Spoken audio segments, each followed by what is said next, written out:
This lecture we will be discussing about the conditions and warranties to the contract of sale.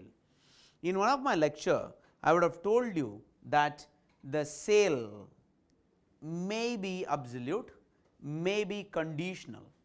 The essential elements of a valid contract of sale, there are many things that we understood where there are two parties is a must, the subject matter must be goods, the price to be only in money, and the transfer of ownership must take place, and the fifth item we understood, the sale may be conditional or absolute, which means there can be conditions to a contract of sale.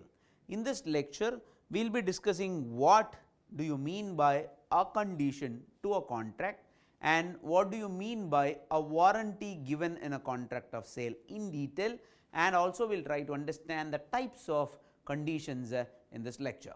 Here we go. A stipulation in a contract of sale with reference to goods which are the subject thereof may be a condition or a warranty. See, I told you in the last lecture that stipulation in the pure English meaning, it is called condition. Now, every contract may have or may not have a condition. Now, if there is a condition, what is that you need to understand? Very simple, very easy to remember. If there is a condition and if that condition is not fulfilled, contract cannot be concluded.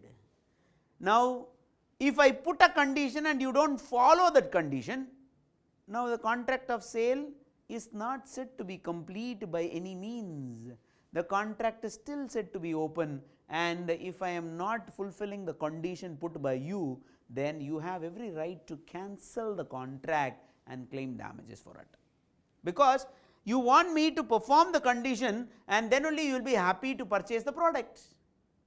Now, we will take an example to understand the warranty as well as the condition in one example, but before that let me try to understand what a warranty is also.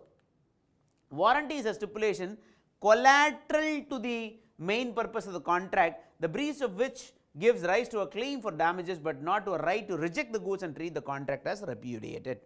Now, this warranty is not the main thing in the contract, it is a supportive factor, it seems, it is collateral, it seems, which means if the warranty is not fulfilled also, the contract will still be live, but you will have to claim the damages. See, please understand, in a condition, if the condition is not fulfilled, the party can have the right to cancel the contract, repudiate the contract, my dear children, but if it is a warranty, warranty is not the main purpose, warranty is collateral. When the collateral is fulfilled or not fulfilled, does not make the contract invalid, does not make the contract to cancel, but the contract will still remain valid and you can claim the damages.